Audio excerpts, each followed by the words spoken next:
Okay, Assalamu alaikum. Bismillahirrahmanirrahim. So let us start with today's lecture.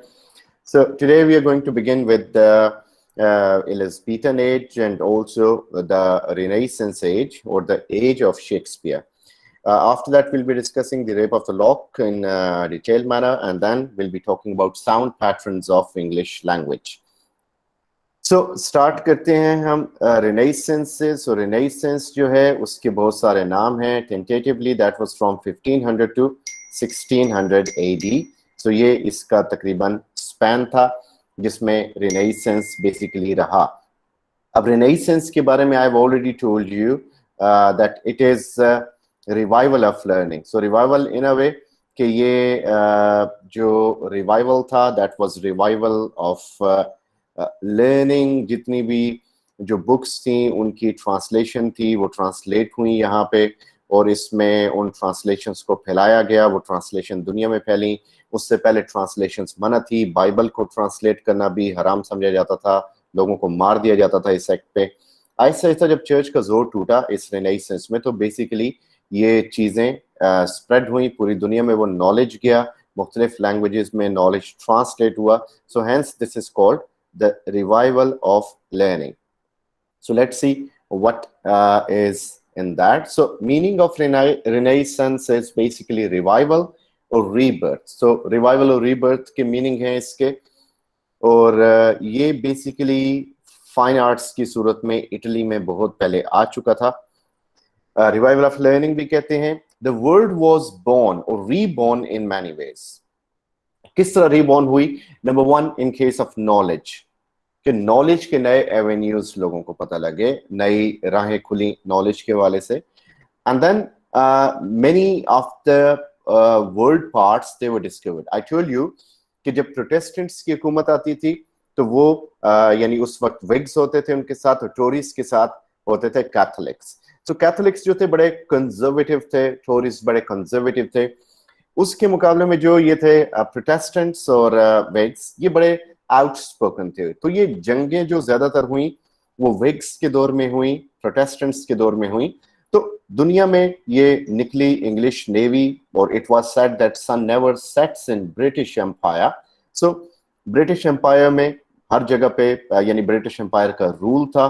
तो नई नई जगह जो है वो डेवलप हुई. और बेसिकली जो रिनेसेंस है ये इसका खासा भी था एक ट्रैवल और ये कि all is fair in love and war और ये इस तरह की सारी जो सोच थी वो इसके अंदर included. So England captured massive area of the world और new areas, new knowledge they were found.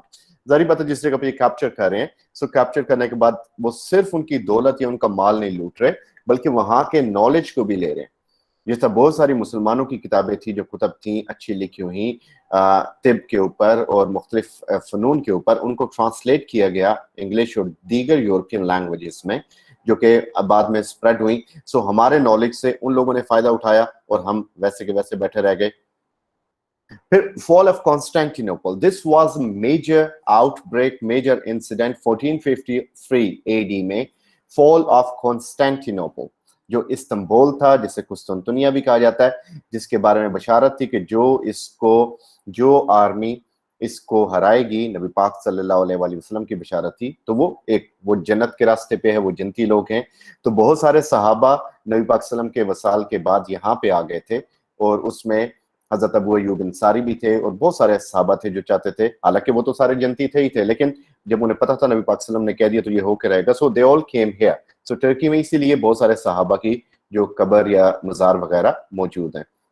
सो ये फतह लिखी थी सुल्तान मोहम्मद फातेह के नाम पे जो कि अर्तुगरुल का आई गेस यानी उस्मान जो ऑटोमन एम्पायर जिसने बुनियाद रखी उनका मेरे ख्याल में पोता या पड़पोता था. सो उन्होंने इसको फतह किया और ये बड़ी हिस्टोरिकल फतह है. इसको यूट्यूब पे देखिएगा कि किस तरह इसको फतह किया गया. तो फिर क्या हुआ, जो ग्रीक स्कॉलर्स थे, क्योंकि ये रोमन एम्पायर के अंडर था, तो ग्रीक स्कॉलर्स जो कि क्रिश्चियनिटी को मानते थे वो बहुत ज्यादा तादाद में इसमें थे और यहाँ से अपना नॉलेज स्प्रेड करते थे और यहाँ पे उनका लिखना पढ़ना होता था.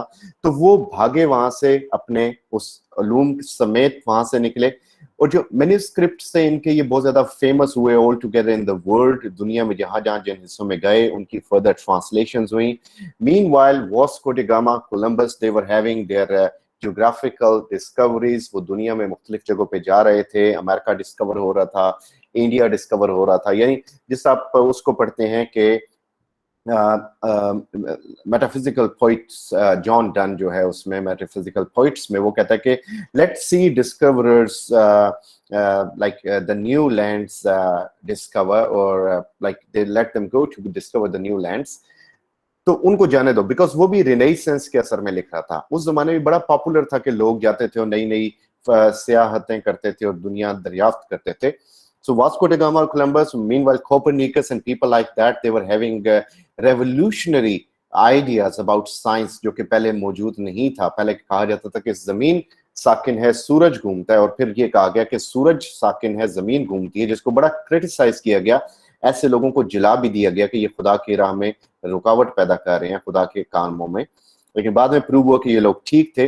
तो इस लिहाज से पुरानी थेरीज को, थॉट्स को बड़ा सेटबैक लगा। अब फिर Martin Luther, so Martin Luther played a vital role. So उसने एक मूवमेंट स्टार्ट की जिसे रिफॉर्मेशन कहा गया। सो बहुत सारे लोग जो कि वहां पे मौजूद थे, उन्होंने 15वीं सदी में, यानी 1500 ईस्वी और उसके आगे ईयर्स में चर्च को रिफॉर्म करने की कोशिश की। क्योंकि आपने चौसर में देखा उसके टाइम में जो मेडिवल एज थी, जो मिडल इंग्लिश पीरियड था, चर्च जो था बहुत ज्यादा करप्शन का शिकार हो चुका था। मैंने बताया कि power corrupt and absolute, power corrupt absolutely.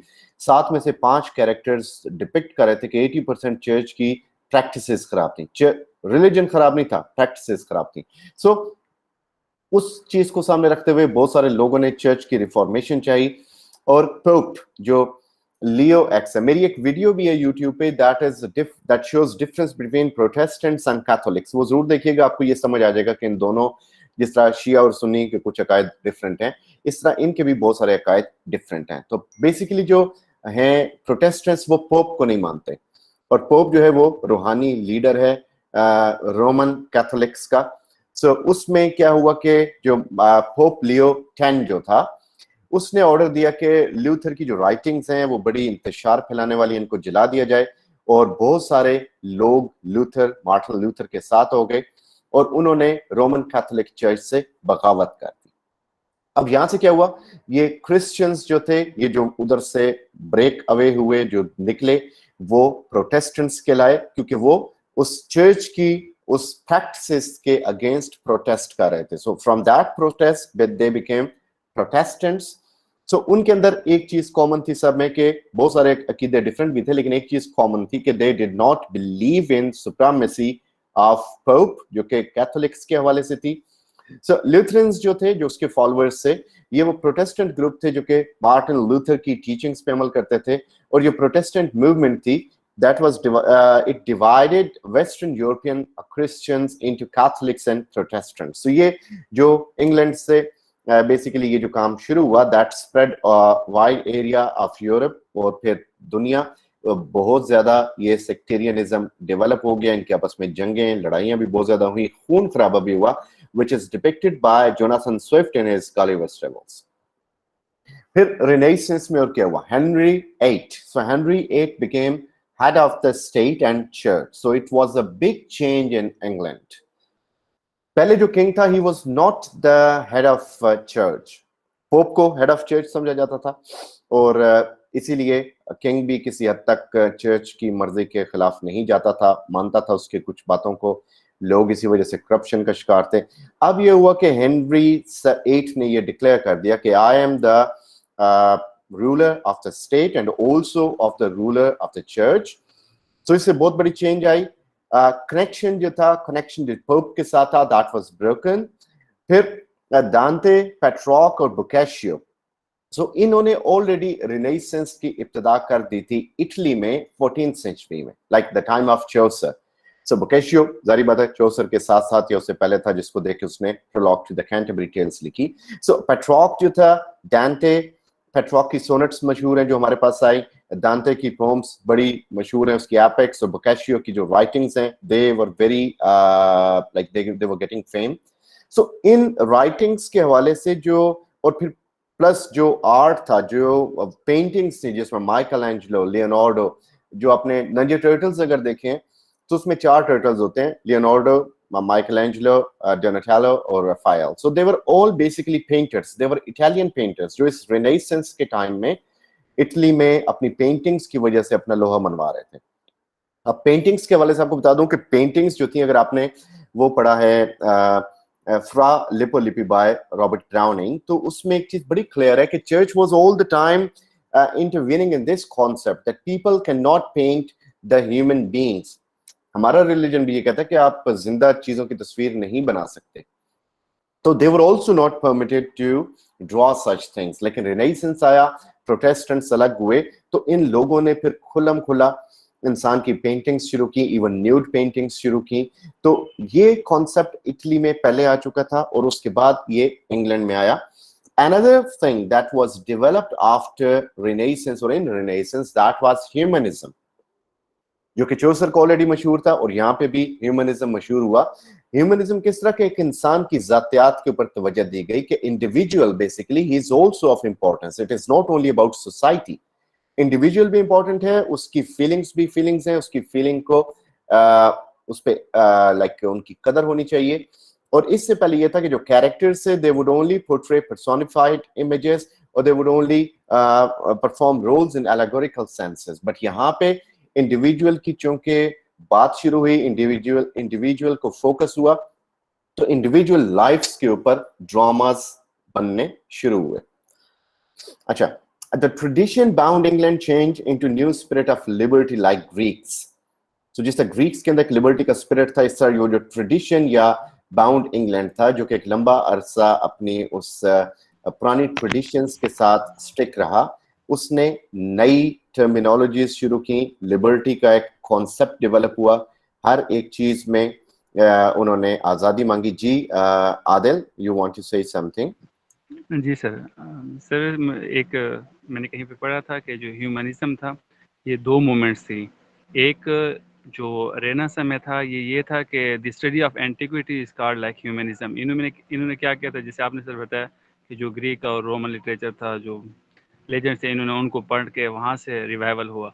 Sir जो दूसरी है मूवमेंट ह्यूमनिज्म, उसमें जिसमें हम मतलब human is the centre of universe और उसके राइट्स और उसके बारे में, सर ये सेपरेट मूवमेंट थी. क्वेश्चन है क्या सर यही है, या ये जो ह्यूमनिज्म मूवमेंट थी वही रिनेसां में शुरू हुई थी? सर प्लीज इसको थोड़ा सा जी, ये ऑलरेडी कई मूवमेंट्स इसमें से ऑलरेडी स्टार्ट थी, जिनको ज्यादा तरवीज जो मिली रिनेसेंस में मिली, क्योंकि ये वो चीज थी जिसके अंदर, जो हमने पढ़ा, स्पिरिट ऑफ लिबर्टी. जब ये चीज आई तो बहुत सारे ऐसे सप्रेस्ड काम थे लोगों के, जो ऑलरेडी किसी हद तक अंदर खाते चल रहे थे, दे came to the front.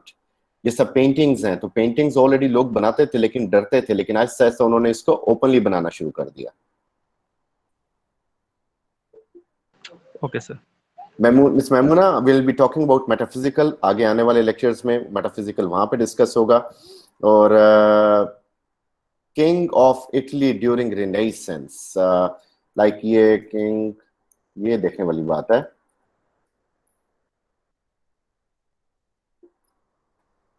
So Italy में तब जो किंगडम थी, चार्ल्स 5 था. सो ये जो चार्ल्स 5 था, I guess, in Italy. Okay, so continuing it further. Okay, अब जो सर थॉमस मोर था, he wrote Utopia. So Utopia जो था वो ग्रीक इन्फ्लुएंस में लिखा गया. जिस तरह एक आइडियल वर्ल्ड की बात करता था प्लेटो, सो उसको फॉलो करते हुए थॉमस मोर ने भी एक वर्क लिखा 1516 में. और वो जो he was the first English like person to write about such things, जो कि इस तरह के आप कह सकते हैं कि बड़े रेबल किस्म के आइडियाज लेके आया. फिर इंडिविजुअलिज्म, जो कि एक इंसान के ऊपर आया कि हर एक इंसान की जाती आदात भी कंसिडरेबल होती हैं और तो उन पे फोकस किया जाना चाहिए.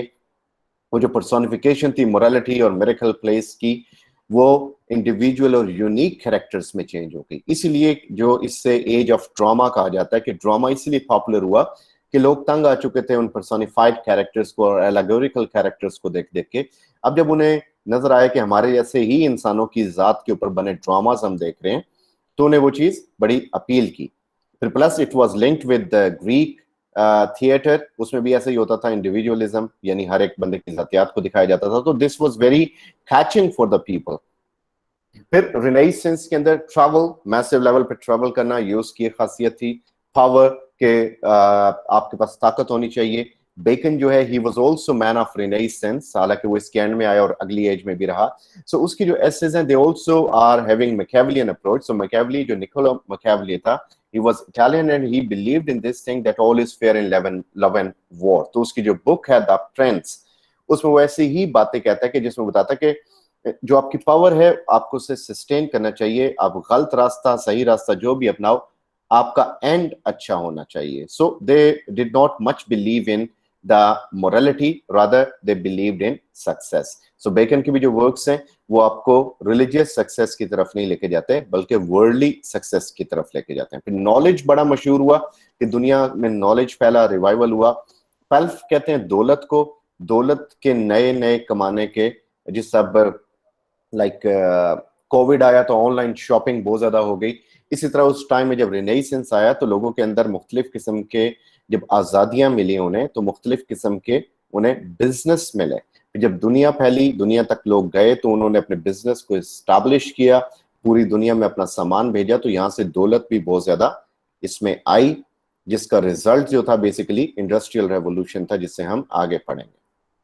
सो एलिज़ाबेथन थिएटर में बेसिकली जो हमारे पास जॉन लिली, उसके ये इसमें बेसिकली हमारे पास एक जो इम्पोर्टेंट ग्रुप आता है, उसको हम यूनिवर्सिटी विट्स कहते हैं। सो यूनिवर्सिटी विट्स जो थे, ये वो लोग थे जिन्होंने जो ऑक्सफोर्ड और कैम्ब्रिज यूनिवर्सिटी के स्टूडेंट्स थे, और इन्होंने मिलके बहुत सारे कुछ वर्क्स को लिखा जो बड़े मशहूर हुए उस टाइम के अंदर।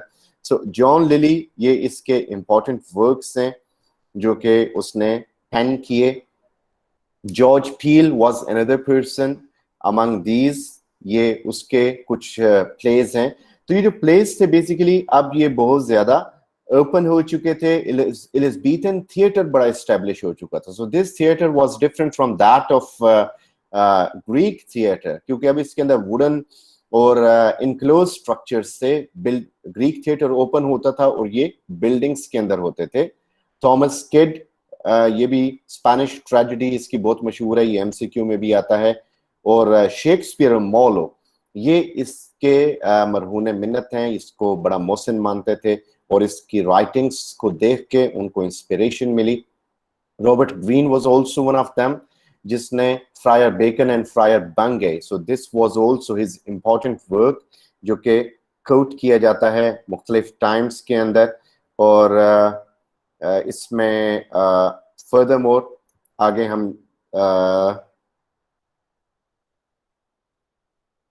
Ben Jonson, so Ben Johnson ये अक्सर कोट किया जाता है हमारे पास उसमें, जिसमें हम देखते हैं लाइक इन अ वे के ये तमाम तर जो एक कॉमेडी वो लेके आया प्लेस के अंदर, ह्यूमर लेके आया।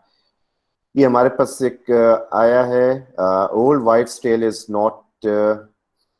It not on. जी, ये एक लेटर ऑन भी लिखी गई, आर्नल्ड बेनेट ने इसको लिखा लेटर ऑन। जिस तरह वो यूलिसियस ट्वाइस लिखी गई, अल्केमिस्ट दो तरह के हमारे पास हैं, एक ड्रामा है, एक नॉवल है। So Volpone and the alchemist, ये बहुत ज्यादा इंपॉर्टेंट वर्क्स थे, और every man and his humour. So ये जो थे, these were by Ben Jonson. So Ben Jonson एक बड़ा इंपॉर्टेंट राइटर था इस एज में। ये एज भरी हुई है ड्रामाटिस्ट्स को अगर आप देखें। One of the most important dramatists of the time, it was Christopher Marlowe। 1564 इसको शेक्सपियर का डेट ऑफ बर्थ सेम है, और कहा जाता है कि no Shakespeare, no Marlowe no Shakespeare, कि मॉलो ना होता तो शायद शेक्सपियर ना होता। कई लोग इनको एक ही एंटिटी मानते हैं, लेकिन they were different. Kit McCready and Margaret mercury the muse darling, so ये इसके निक नेम्स थे क्रिस्टोफर मॉलो के। He is best known for his work Dr. Faustus, Tamburlaine, the Jew of Malta, Edward III, Dido, Queen of Carthage. So ये जो Dido queen है, इसके बारे में अब एक और 20th सेंचुरी का प्ले टॉप गर्ल्स, उसके अंदर इसका जिक्र आया, और कुछ ऐसी ख्वातीन जिनको जिसमें बयान किया गया टी.एस. एलियट की द वेस्टलैंड में, वो भी इसके अंदर यानी वो टॉप गर्ल्स का हिस्सा थी।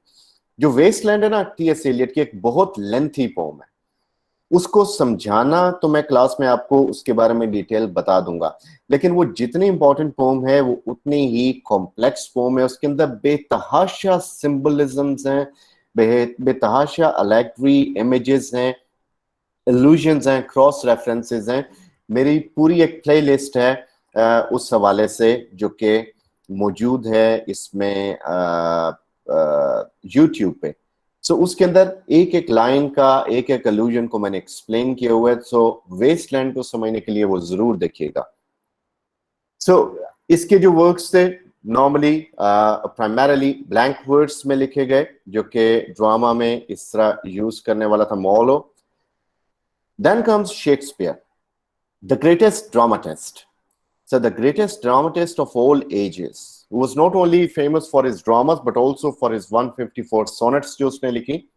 So इसमें Hamlet, Romeo and Juliet, Macbeth, तकरीबन 37 प्लेस थे इसके, जिसमें से ये वाले बहुत इंपॉर्टेंट हैं: A Midnight Summer's Dream, Othello, King Lear, The Tempest।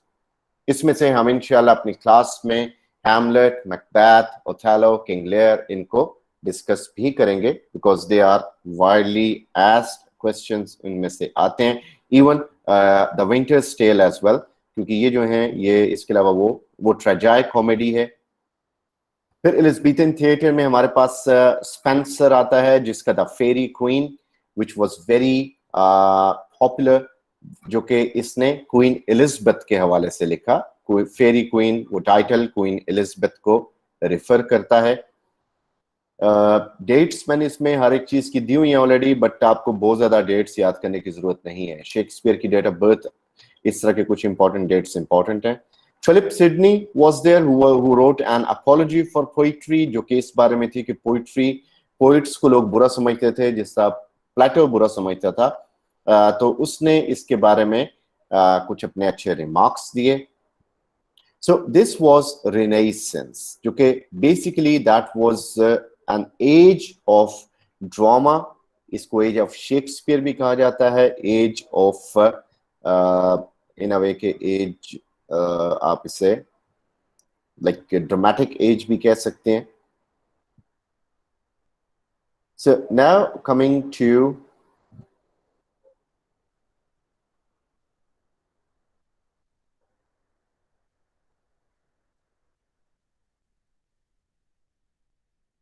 Rape of the lock.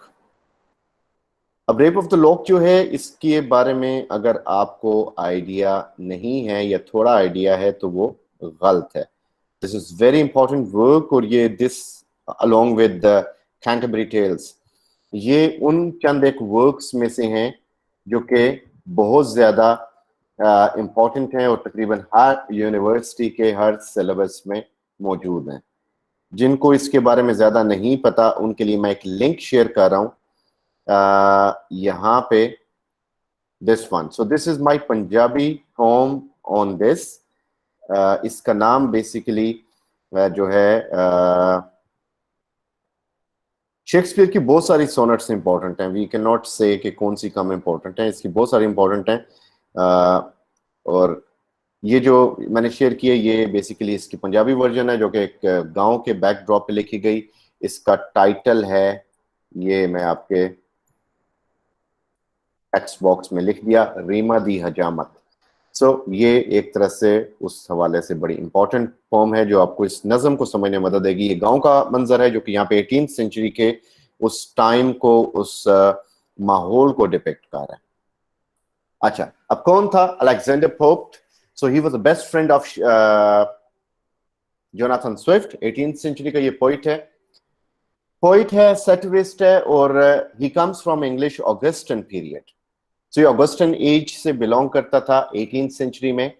इसके इंपॉर्टेंट वर्क्स में an essay on criticism, the Dunciad and the rape of the lock, an essay on man, और he is one of the most epigrammatic of all English authors. यानी इसके जो important lines हैं they are very important. Prologue to the Canterbury tales की lines में मैं आपसे share करूंगा, जिसमें एक उसकी जो लाइन थी, if gold rust what shell iron do, number 1। और इसकी जो लाइन है कि beauty like beauty in vain its pretty eyes may roll, charm strike the sight but merit wins the soul। so ये charm strike the sight but merit wins the soul, ये line CSS के एसे में आई थी, CSS की sorry paragraph writing के लिए आई थी। Normally एक टेक्सचुअल लिटरेरी लाइन का भी हवाला देते हैं। सो यहां से उसके जो कोट्स हैं वो CSS के लेवल तक भी पूछे जाते हैं। This is that important. Okay, so यहाँ पे गोइंग फर्दर, अब पोप जो था ही वाज रोमन कैथोलिक।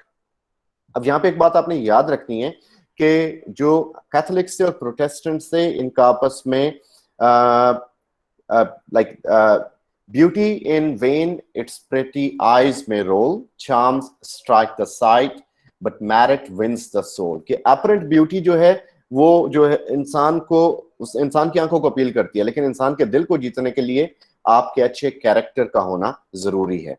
सो जिस तरह कीट्स बात करता है उस यस क्लैरिसा ये अपनी स्पीच में देती है। तो ये जिस तरह लाइक खैर मैं मैसेज पढ़ के बात भूल गया, खैर उसकी तरफ दोबारा आते हैं। अब जो कैथोलिक्स थे बेसिकली इनका और प्रोटेस्टेंट्स का, जिससे हमने देखा कि जंग थी और बड़ी जालिम जंग थी, इसको बिग एंडियंस और स्मॉल एंडियंस के तौर पे उसने गलीवर ट्रेवल में डिस्कस किया, उसे भी हम डिटेल में देखेंगे। सो पोप जो था वो रोमन कैथोलिक था। ये जो पोप फैमिली थी, पोप्स मींस पोप फैमिली, दे वर रोमन कैथोलिक्स। अच्छा, अब जब प्रोटेस्टेंट्स की हुकूमत आती थी तो रोमन कैथोलिक्स के साथ क्या होता था, इन्हें भगा दिया जाता था, अच्छे ओहदों से हटा दिया जाता था, इन्हें मुख्तलिफ सरकारी नौकरियों से निकाल दिया जाता था, इन्हें कोई परमिशन नहीं होती थी पढ़ने की, कुछ कारोबार करने की, स्पेशली कैपिटल सिटी में। तो जब प्रोटेस्टेंट कैथोलिक्स की हुकूमत होती थी तो इस तरह होता था कि जो प्रोटेस्टेंट था वो लंदन के 20-20 मील के एरिया में नजर ना आए, और इनको कोई स्कूलिंग नहीं मिलेगी, इनको कोई एजुकेशन नहीं दे सकता, बहुत सख्तियां होती थी। सो ये जो टाइम था 1688 जब अलेक्जेंडर पोप पैदा हुआ, तो ये वो टाइम था जब कैथोलिक्स जो थे वो प्रोटेस्टेंट्स की हुकूमत आ चुकी थी, और इंग्लैंड में क्वीन जो है Mary along with her husband King William, ये ऑरेंज से आए थे, और इन्होंने अपने ही फादर इन लॉ यानी क्वीन मैरी का जो फादर था जेम्स II, जिसकी वजह से इवन प्रोटेस्टेंट्स और कैथोलिक दोनों परेशान थे, टोरीज और विग दोनों परेशान थे, उसको वहां से भगा दिया। It is known as Glorious Revolution in England. तो ये वो टाइम था 1688 का जब पोप पैदा हुआ। सो पोप जब पैदा हुआ तो प्रोटेस्टेंट्स की हुकूमत थी, तो कैथोलिक्स अनडाउटेडली और नेचुरली इनको कोई रिसोर्सेज अवेलेबल नहीं थे, तो बड़े ढके छुपे स्कूलों में ये पढ़ा। बाहर लिखा होगा सिलाई यहां से सीखे, अंदर तालीम दी जा रही है, इस तरह ये इदारों से सीखा इसने। अच्छा, इसको कर्वेचर था स्पाइन का, यानी थोड़ा सा जिसे कहते हैं कुब निकला होना, और इसमें इसके साथ बहुत सारी डिजीजेस थी, जैसे पॉट्स डिजीज एक इंपॉर्टेंट डिजीज थी, जिसकी वजह से इसकी हाइट जो थी 4 फीट 6 इंचेस, इतना ये छोटा सा था, बोना सा था। तो ढके छुपे स्कूलों में पढ़ा, ग्रीक लिटरेचर से इसको बहुत मोहब्बत थी, और ये जो इसने रेप ऑफ द लॉक लिखी, मेरी जो बुक है Rape of the Lock, I guess यहाँ पे मेरे लाइब्रेरी में पड़ी होगी, उसमें मैंने प्रॉपर हवाले दिए हैं कि कौन सी लाइन इसने ग्रीक किस रेफरेंस से ली। तो इसने वो सारी की सारी जो है, क्योंकि ये मॉक एपिक पोम है, तो उसने ग्रीक एपिक पोम इलियड को कॉपी किया। जॉन कैरल और जोनाथन स्विफ्ट ये उसके बड़े इंपॉर्टेंट और फ्रेंड्स थे, क्लोज फ्रेंड्स थे। अच्छा, इसने ये इसके वर्क्स हैं जो इसने मुख्तलिफ ईयर्स में पब्लिश किए, so you can look at them later on. अच्छा, rape of the lock, so it is written in 5 cantos, it has 794 lines. इसके अंदर जो बेलिंडा है, जो इंपॉर्टेंट कैरेक्टर है, जो प्रोटैगनिस्ट है, शी रिप्रेजेंट्स अराबेला फर्मर, जो कि फर्मर फैमिली से बिलोंग करती थी। लॉर्ड बैरन जो कि रिप्रेजेंट करता है लॉर्ड पीटर को, जो कि पीटर्स उस फैमिली से बिलोंग करता था। रियल इंसिडेंट क्या था, हुआ ये कि इसमें एक जो पीटर्स के हवाले से, जो लॉर्ड पीटर था, उसने फर्मर्स की एक खातून अरेबेला फर्मर के बालों की एक लिट काट दी। सो ये दोनों फैमिलीज आपस में बड़ी क्लोज थी, लेकिन इस वाक़े के बाद इस चीज को ऐसे लिया गया कि उसकी इज्जत पे हमला हुआ, and both the families they got annoyed with each other and they get separated, and it continued for a long time. So ये जो कैरल जिसकी हमने बात की, John Caryll, he was a mutual friend of both families, और ये pope का भी फ्रेंड था। सो उसने पोप को रिक्वेस्ट की कि यू शुड राइट समथिंग जो कि इन दोनों फैमिलीज को आपस में रीयूनाइट करें, इनको दोबारा एक दूसरे के करीब लेके आए। सो इसने इस हवाले से ये नज़म लिखी, और उसमें ये जी एपिक और मॉक एपिक की तरफ मैं आ रहा हूँ। एम्बिक पेंटामीटर ये होता है कि उसमें 5 जो होते हैं मीटर्स होते हैं, और वो मुख्तलिफ सिलेबल्स में डिवाइड होते हैं। एक स्ट्रेस सिलेबल होता है और एक अनस्ट्रेस्ड सिलेबल होता है। ओके, जॉन मिल्टन ने जो मूवमेंट्स की against John Milton is something different, will come to it later. Epic और मॉक एपिक को मैं बता देता हूँ जी। 2 सिलेबल्स होते हैं, एक स्ट्रेस और अनस्ट्रेस। देखें, एपिक बेसिकली जो है, जैसे बेओवुल्फ इज एन एपिक पोम जिसके बारे में हमने पढ़ा, उसके अलावा इलियड है, उसके अलावा हमारे पास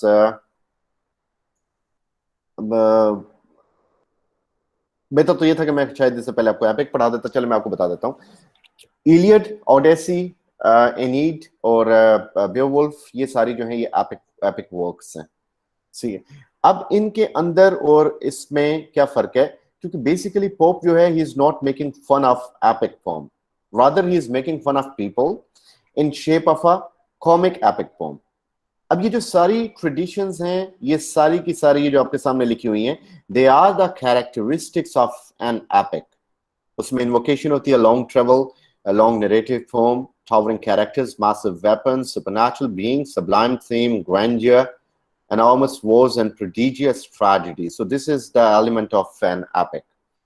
अब एपिक्स क्या होती थी? उस जमाने में लोग वेले थे, कोई पढ़ना लिखना होता नहीं था, लोगों के पास बहुत टाइम था, बैठ के जिस तरह आजकल स्टार प्लस के ड्रामे चलते हैं, उस जमाने में कहानियां चलती थी, लोग एक दूसरे को कहानियां सुनाते थे, और people would take interest in listening to those myths and stories. So invocation क्या होता है? जिस हमने उस दिन डिस्कस किया कि ग्रीक जो गॉड ज़ूस है, उसकी 9 म्यूजेस जो उसकी बेटियां थी, देवियां थी, उनमें से एक जो थी पोइट्री की, उस म्यूज को इन्वोक किया जाता है। इन्वोकेशन क्यों होती है? क्योंकि फर्स्ट ऑफ ऑल हम कोई भी बड़ा काम करेंगे, हम क्या करते हैं? नजर न्याज करते हैं, दरूद पाक की महफिल करा देते हैं, या हम कुरान पाक पढ़ा लेते हैं, दुआ खैर कर लेते हैं, अल्लाह से मदद मांग लेते हैं, बहुत सारे तरीके अपनाते हैं। ठीक है, ये इसलिए कि काम बखैर हो जाए, ठीक ठाक हो जाए। अब ये लोग क्या करते थे? ये हेल्प मांगते थे उस गॉडेस से, क्योंकि she was goddess of poetry and these were poets. So it was a tradition for them to seek help of that goddess. तो ये उस गॉडेस से हेल्प मांगते थे कि हम एक बहुत बड़ा काम करने जा रहे हैं, एक एपिक, जी महाभारत भी एक एपिक फॉर्म है। सो ये लंबा काम करने जा रहे हैं, तो इसके लिए हमें हेल्प चाहिए, मैं अपने अकेले ह्यूमन बींग्स से ये पॉसिबल नहीं होगा। और यकीन माने, यानी जोक्स अपार्ट, अभी जो एपिक वर्क है, ये जो इन्वोकेशन है, it is really very helpful. इसका मैं सिंपल से बताऊंगा, ये उसी तरह जैसे हम बिस्मिल्लाहिर्रहमानिर्रहीम पढ़ते हैं, यानी इनकी तो खैर ये तो ड्रामेबाजी है सारी, लेकिन जैसे हम बिस्मिल्लाह पढ़ते हैं तो उससे वाकई काम में बरकत होती है। मैं आपको एक पर्सनल एग्जांपल देता हूँ। मैंने जो आपसे पोम का तस्करा किया था, जो अमेज़न पे अवेलेबल है, Muhammad the messenger the crown of creation, title भी एलिट्रेशन है, मोहम्मद मैसेंजर क्राउन क्रिएशन। ठीक है, पूरी की पूरी नज़म जो है, यानी जो नबी पाक सल्लल्लाहु अलैहि वसल्लम की लाइफ में मैंने लिखी, ये सारी की सारी एलिट्रेशन में, यानी उसमें कोई ऐसी लाइन नहीं है जिसमें एलिट्रेशन ना हो। उसमें इवन सो एंड सो कि मैंने जो जब उसमें कुरानिक रेफरेंसेस दिए, आयतों का जिक्र किया, मसलन सूरह लहब उसमें थी, और इकरा इकरा बिस्मि रब्बिकल लज़ी खल्क़, वो और इस 2-3 जो थे, उसके बारे में मुझे था कि शायद ये मुझे एलिट्रेशन में ना बना पाऊँ, लेकिन वो इतनी कोई खूबसूरत एलिट्रेशन बनी कि मैं हैरान हूँ। और ये वाकई अल्लाह का करम होता है कि मैंने जब सारी बात एलिट्रेशन लिखनी है, तो वो वर्ड्स ढूंढने जो सेम साउंड से स्टार्ट हो रहे हैं। मैं नबी पाक सल्लम की शान में ये किताब लिख रहा होता था, और अचानक कहीं पे जब मैं ट्रैप होता था, मुझे कोई वर्ड याद आ जाता था कि ये वर्ड है, और मैं जब उसका मीनिंग देखता था डिक्शनरी में, वो वही मीनिंग होता था जो कि मुझे चाहिए होता था, और यकीन करें मैं अब दोबारा अपनी पोम को पढ़ूंगा, मुझे उसमें बेशुमार लफ्जों के मीनिंग नहीं आते होंगे। वो सब का सब वो था अल्लाह का करम, क्योंकि मैं दुरूद पाक पढ़ के उसको देखता था। और जो मिस्र में सबसे ज्यादा जो कंपटीशन विनर बुक थी द सीड नेक्टर अल रहीकुल मखतूम, उसको बेस बना के मैंने उससे डिटेल लेके इस नज़म को लिखा। सो अल्लाह ने बहुत हेल्प की। सो इन्वोकेशन बेसिकली लोग क्यों करते हैं? क्योंकि वो हेल्प सीख करते हैं उस गॉडेस से। तो एपिक में भी हर एपिक के अंदर इन्वोकेशन मौजूद है। फिर long narrative poem, this poem is in form of narration, कहानियां सुनाई गई, and it is long narrative poem. जो इलियड है उसकी 25 बुक्स हैं, ओडेसी की भी इसी तरह 25 बुक्स हैं, पैराडाइज लॉस्ट मैं भूल गया था बताना, उसकी 14 बुक्स हैं। पैराडाइज लॉस्ट की आई गेस 14 है या 12 है।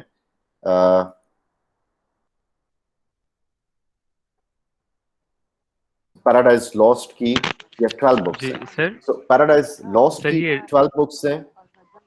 जी जी जी सर, ये 12 बुक्स हैं, क्योंकि एपिक जो पुराने ज़माने में लिखी जाती थी सर, वो 12 बुक्स पे होती थी। जैसे फेरी क्वीन हो गई, मिल्टन ने भी उसी को फॉलो किया है, क्योंकि ये सारे एनाइड और डांटे की डिवाइन कॉमेडी को कॉपी करते थे, तो इसलिए इसमें जी 12 जी जी बुक्स जी ही जी लिखते जी थे। एग्जैक्टली। तो उससे पहले जो ग्रीक्स ने लिखी उन्होंने 25 बुक्स तक लिखी।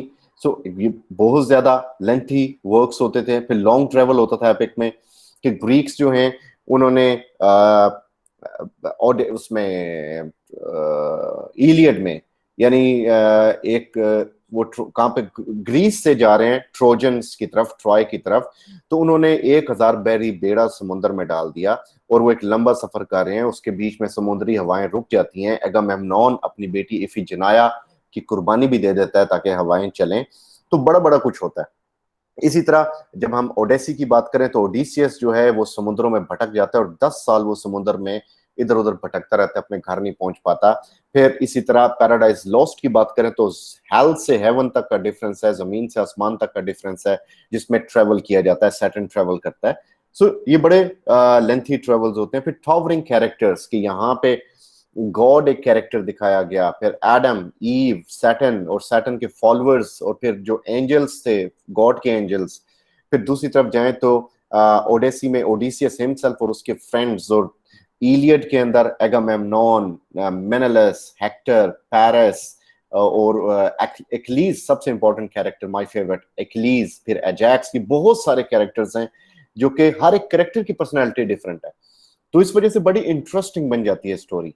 फिर वेपन्स बड़े मैसिव होते हैं कि टॉलेस्ट पाइन ट्री से बड़ा नेजा था सैटर्न का और उसकी ढाल सूरज से बड़ी थी। गॉड के पास थंडर एंड लाइटनिंग का वेपन था। एक्लीस का आर्मर मशहूर था, एजेक्स का हथौड़ा मशहूर था, जो ओडेसियस था उसकी चालें मशहूर थी।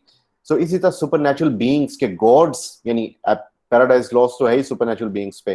फिर इलियड में, ओडेसी में गॉड्स जो है वो इंटरवीन करते हैं, वो मदद करते हैं लोगों की, उनको आके वेपन्स वगैरह देते हैं, उनकी हेल्प आउट करते हैं, पार्टीज बन जाते हैं। इवन ओलंपस पे रहने वाले एक ही फैमिली के लोग, कुछ एक तरफ ट्रोजन्स की तरफ थे, कुछ ग्रीक्स की तरफ थे। थीम बड़ा सबलाइम होता है कि justifying the ways of God to man, Paradise Lost का थीम है। हेलन को जो छुड़ाना और ट्रोजन का डंका बजाना, ये उसका एलियट का थीम था। घर को वापस जाना जो कि खुदाओं ने मना कर दिया था कि तुम नहीं जा सकते, लेकिन उसमें कोशिश करना, ये ओडेसी का थीम था। ग्रैंडर होता है, हर एक चीज को बड़े शहाना अंदाज में दिखाया जाता है। लैंग्वेज बड़ी इम्बेलिश होती है एपिक्स की। वॉर बड़े इनॉर्मस लेवल पे होती है, बड़ी एक यानी जाइगेंटिक किस्म की वॉर लड़ी जाती है, और इन सब में बड़ी बड़ी हैवी किस्म की वॉर्स लड़ी गई। 10 साल ट्रॉय की जंग चलती रही। एंड में वो घोड़ा बनाया उन्होंने, उसके वुडन हॉर्स के जरिए वो जीते ट्रिक करके। वुडन हॉर्स अभी तक कार्टून्स में भी बनाता है, बड़ा इंपॉर्टेंट है। प्रोडिजियस ट्रेजेडी होती है कि यहाँ एडम और ईव को निकाल दिया गया जन्नत से। वहां पे हेलन जो है उसकी वजह से पूरे का पूरा ट्रॉय जला के रख दिया। बहुत सारे इंपॉर्टेंट लोग, हेक्टर की डेथ हो गई, एक्लीस की डेथ हो गई, और ओडेसियस जो है बूढ़ा हो गया और उस समुद्र के अंदर गर्क होते होते बचा। सो बहुत सारी ट्रेजेडीज होती हैं। अब ये था एपिक। अब ये जो paradise lost, rape of the lock है, इसके बारे में सबसे इंपॉर्टेंट क्वेश्चन ये है कि it is a mock epic work, कि उसने सारी एपिक की लाइंस को फॉलो किया, एपिक की ट्रेडिशंस को फॉलो किया, लेकिन इसका थीम क्या था? 18th century basically in general 18th century society और in particular 18th century women जिसको इसने टारगेट किया उनके ऊपर इसने बात की। सो यहाँ पे बेसिकली क्या है, उन तमाम चीजों को इसने टारगेट करके लिखा। इन्वोकेशन अब हर चीज को मिनिएचर लेवल पे लिया गया। कहाँ एपिक में म्यूजिक से होता है, तो इधर इसने किसको इन्वोक किया, जॉन कैरल को, वो जो इसका म्यूचुअल फ्रेंड था और उन दोनों फैमिलीज का फ्रेंड था। क्योंकि उसने इसको आइडिया दिया ये लिखने को, तो ये उसको इन्वोक करता है। लॉन्ग नरेटिव पोम एपिक बहुत बड़ी बड़ी बुक्स पे लिखी जाती है।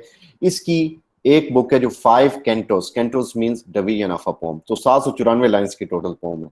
लॉन्ग ट्रेवल होता है एपिक में। यहाँ पे बेलिंडा एक छोटी सी कश्ती पे एक छोटे से दरिया में सफर कर रही है।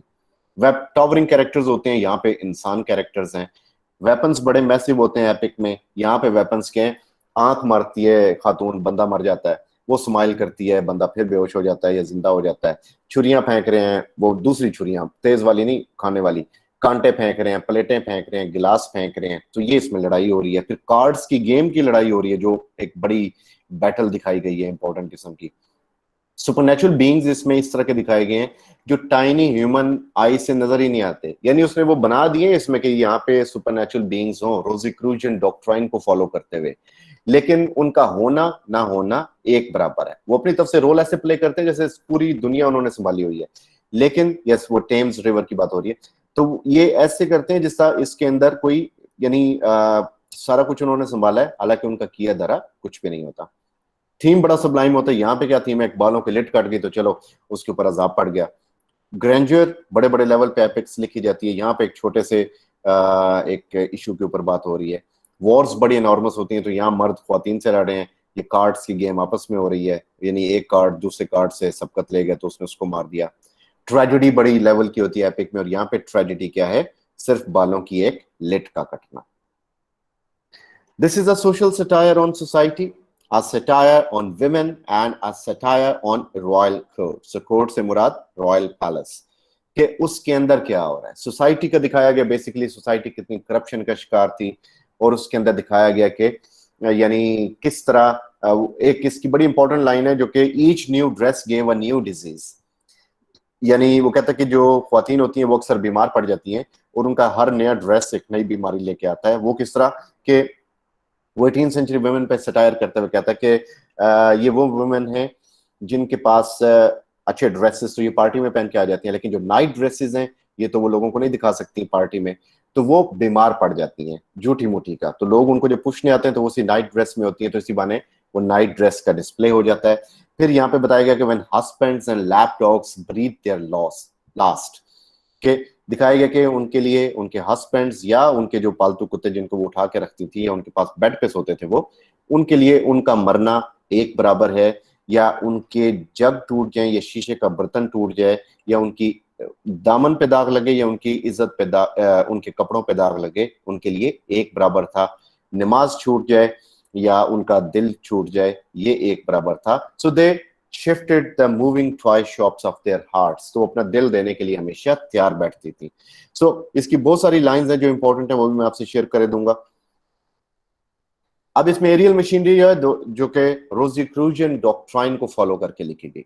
सो रोजीक्रूजियन डॉक्ट्राइन क्या थी, that was a doctrine of spirits, जिसके मुताबिक इंसान के अंदर 4 एलिमेंट्स हैं बेसिकली, और ये 4 ह्यूमर्स भी हैं, जिस चौसर ने अपने उस डॉक्टर के कैरेक्टर में बताया कि फायर, वाटर, एयर, क्ले।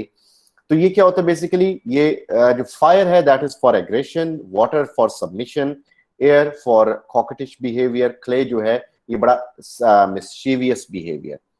तो फायर से जो स्पिरिट्स बनती है उन्हें सैलमेंडर्स कहा जाता है, जो वाटर से बनती है उन्हें निम्फ्स कहा जाता है, जो एयर से बनती है उन्हें सेल्फ्स कहा जाता है, और जो क्ले या मट्टी से बनती है उन्हें नोम्स कहा जाता है। मट्टी को हमेशा बेसर एलिमेंट समझा जाता है, इसी वजह से शैतान ने सजदा करने से इनकार कर दिया कि मैं आग से बना हूं, वो मट्टी से बने हैं, आप मुझे उससे सजदा करवा रहे हैं।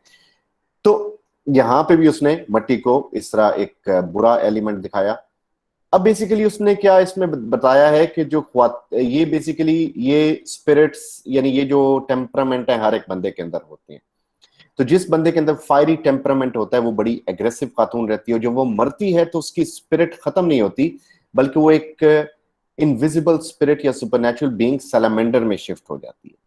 जो वाटर जिसके अंदर यानी एक सबमिसिवनेस होती है, उसके मरने के बाद वो खातून निम्फ में चेंज हो जाती है, जिसके अंदर एक फ्लर्टिशियस बिहेवियर होता है। वो खातून जब मरती है तो उसकी सोल सेल्फ में बदल जाती है। ये चारों की चारों अनसीन हैं। और जो बड़ी मिस्चीवियस किस्म की खातून होती है, फपे कुटनी, रोले, लड़ाई झगड़े डलवाने वाली, वो नोम्स में कन्वर्ट हो जाती है।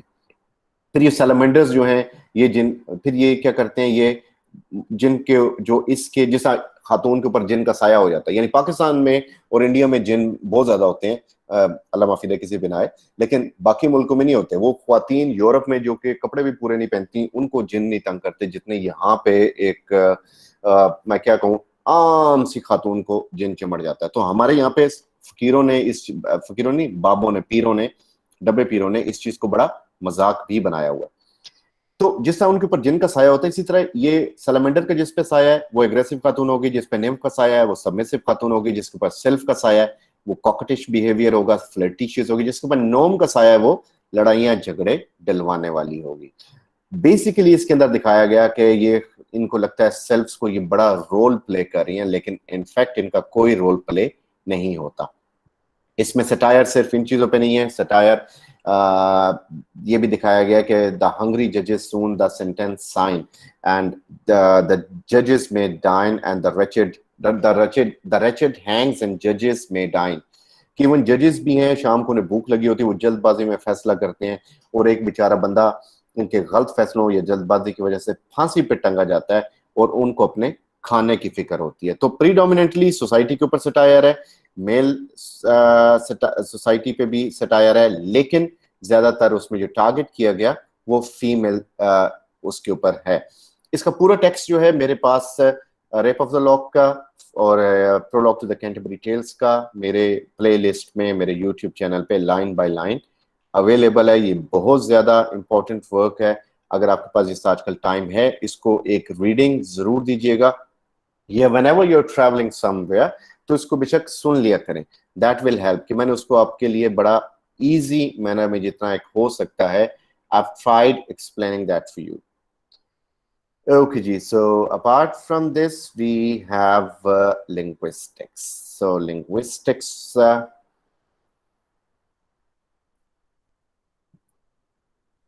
जो linguistics है, ये इसका बड़ा टेक्निकल किस्म का लेसन है आज का।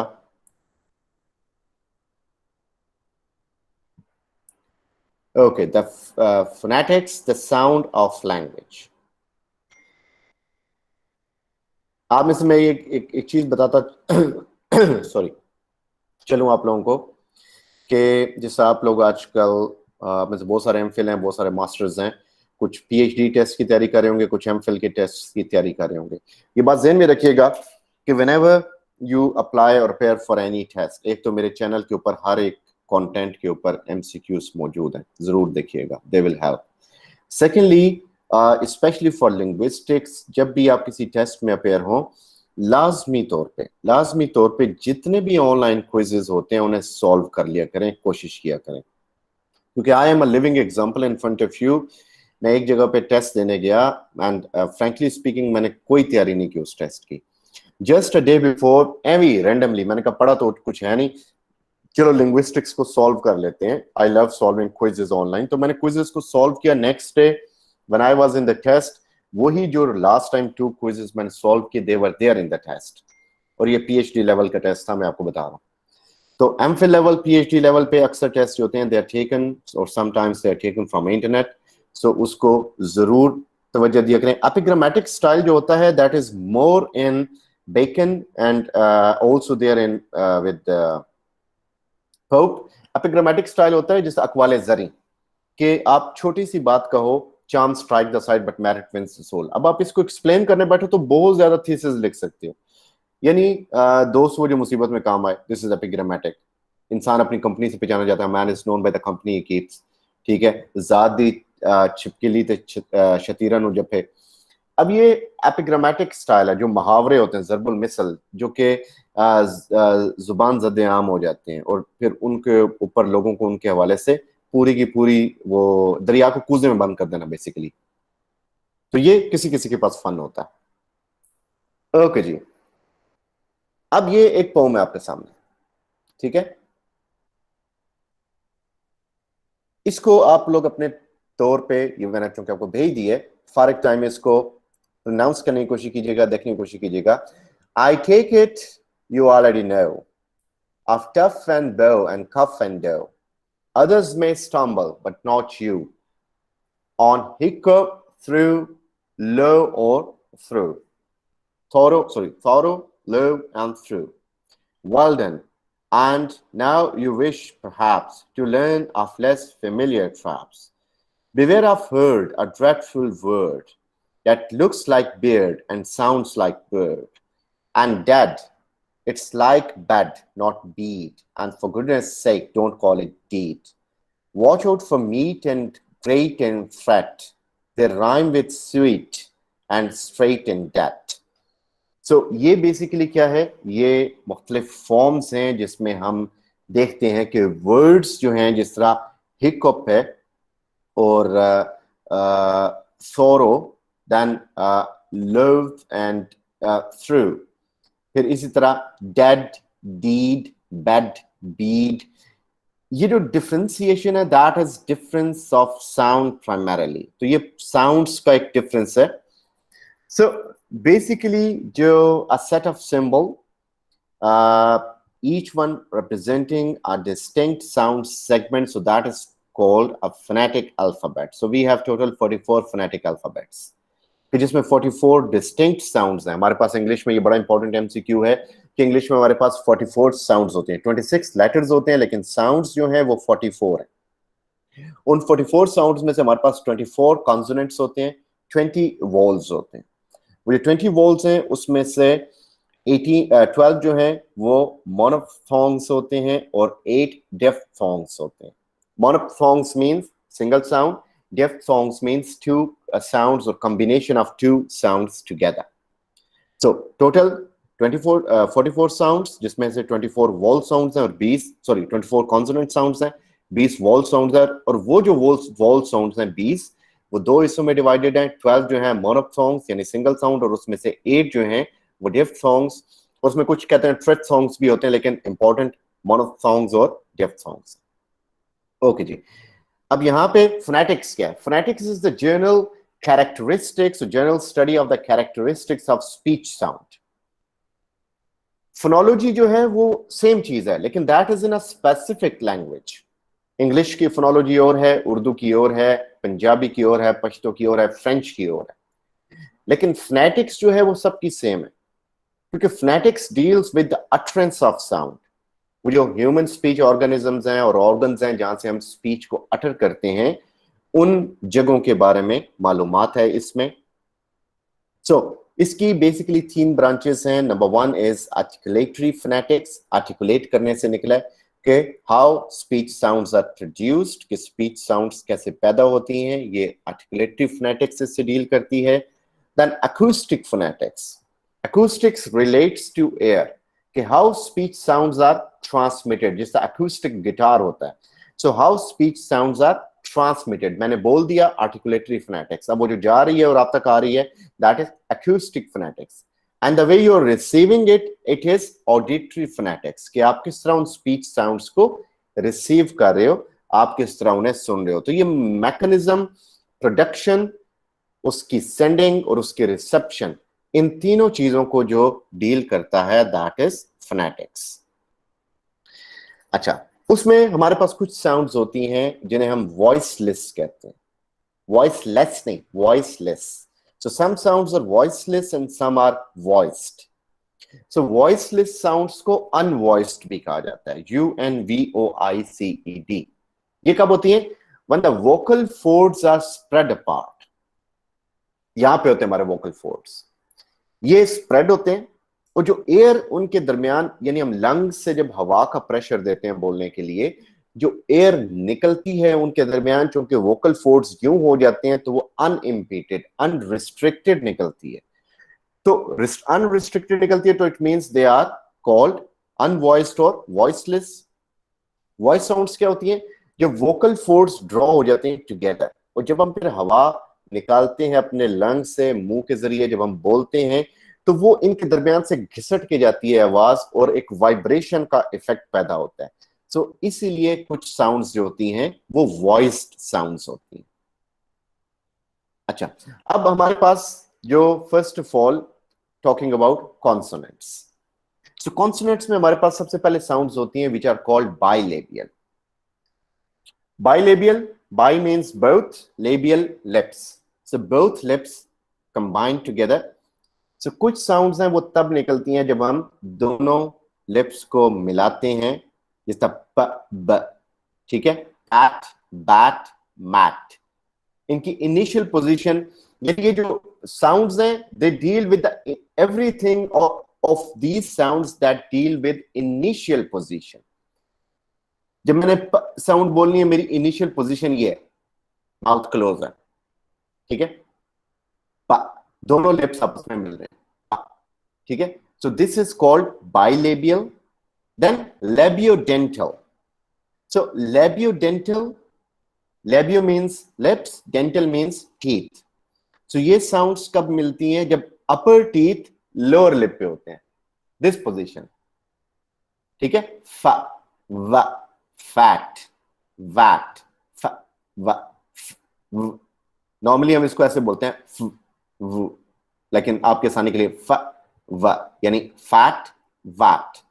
तो अगर हम फैट बोल रहे हैं और हमारे अपर टीथ लोअर लिप पे नहीं लग रहे, इट मींस कि हम उस साउंड को सही जगह से प्रोड्यूस नहीं कर रहे। So this sound is called labiodental. इनके ऊपर कंप्लीट लेसन मेरे डिटेल्ड फेसबुक यूट्यूब पे फोनेटिक इस लिंग्विस्टिक्स की प्लेलिस्ट में मौजूद है। अगर यहाँ पे कहीं पे कोई चीज मिस आउट हो जाए, ये रिकॉर्डिंग भी आपके पास होगी, वहां से भी हेल्प ले सकते हैं। Then dental sounds. अब डेंटल साउंड्स क्या है कि ये जो टिप ऑफ द टंग है, ये कहां पे होती है? इधर, बिल्कुल आपके अपर फ्रंट टीथ के पीछे, ठीक है। तो ये आप जब बोलते हो बाथ और बर्थ, ठीक है, फैन, जिससे आपने इनिशियल साउंड बोली फैन, फैन, सा, सा, और फाइनल साउंड जिस आती है बाथ, बोथ, डेथ। तो ये डेंटल साउंड है। अब ये जो डेंटल साउंड है, इसके अंदर हम एक वर्ड बोलते हैं normally which is called which is thanks, ठीक है। अब आपने मैनर, ये हम बेसिकली जो है manner and place of articulation पढ़ रहे हैं कि manner and place of articulation. जी ये फनीम्स और फोन्स, इसकी तरफ हम आएंगे when we are discussing phonology. आप इसकी टेंशन ना लो। अब ये देखें, ये मेरे लिप्स हैं, गलती होगी, ये टीथ हैं, ये लिप्स हैं। अब मैंने अपनी जो टंग है इसमें डेंटल साउंड्स के अंदर फा वा, तो ये है फा, यहां से स्टार्ट हो रहा है फा। लेकिन अब ये जो डेंटल साउंड है जिसे हम कहते हैं थैंक्स, वो साउंड था, ये वाली साउंड नहीं है। थैंक्स नहीं, गलत है। डेथ गलत है। हमने क्या करना है, अब आप लोग इसको ट्राई करें। मेरी बच्चों के मूछें बड़ी हैं, आपको शायद मुश्किल से नजर आए। आपने अपने तौर पे कोशिश करनी है कि आपकी जो ये टिप ऑफ द टंग है, ये टीथ के बिल्कुल पीछे आ जाए, ऐसे इसकी बैक पे आ जाए, ये इसके फ्रंट को टच करिए, यहां पे ये बैक पे आ जाए। अब आप अपने ये जो दो जगह हैं, क्योंकि ये ब्लॉक हो चुकी है, ये जगह ब्लॉक होगी, समझिए यहां मेरी जुबान है, ये गैप्स हैं। अब आपने इन गैप से हवा को प्रोड्यूस करना है जो लंग्स से आपके आ रही है, ठीक है। ये जगह, ये जुबान यहीं पे रहेगी और हवा निकालें अपने मुंह से, और फिर आप ये था साउंड बोलें तो वो ऐसे निकलेगी, था, था, फा। वो था नहीं निकल रही, फा। आपको लगेगा शायद फा निकल रही है या सा निकल रही है। Thanks, thanks, so I thank you, I thank you. जब गोरे बोलते हैं, आप उनकी माउथ की पोजीशन देखा करें, वो थैंक यू नहीं कहते। थैंक यू में हमारे ऐसे थैंक था, ऐसे thank you, thank you, thank you. Thank you मैं करूंगा, ऐसे करूंगा, थैंक यू, थैंक यू, मेरा मुंह ज्यादा खुलेगा। हमने इसको यूं नहीं बोलना। या मैं कहता हूं डेथ, डेथ, वो है डेथ, डेथ, डेथ, डेथ नहीं, डेथ। सो ये प्रैक्टिस से आप इसको इजीली कर सकते हैं। सो बहरहाल बात ये थी कि टीथ के बैक पे जब आप रखते हैं तो आप ऐसी साउंड्स प्रोड्यूस करते हैं। Then alveolar. अब आपने ये चीज ज़हन में रखनी है कि ये देखने में शायद कॉम्प्लिकेटेड हो, लेकिन ये आहिस्ता आहिस्ता हम क्रोनोलॉजिकली एक सीक्वेंस में पीछे आ रहे हैं। पहले लिप्स से बाइलेबियल, फिर लेबियोडेंटल, यानी ये लिप्स और टीथ आ गए, फिर डेंटल आ गए जिसमें जुबान आपके दांत में चली गई, यानी हम आहिस्ता आहिस्ता पीछे जा रहे हैं। फिर इसके पीछे आप हाथ लगाएं अपने दांतों के पीछे, आपको एक बड़ी सख्त सी जगह नजर आएगी, ठीक है, उसे एल्वियोलर रिज कहते हैं।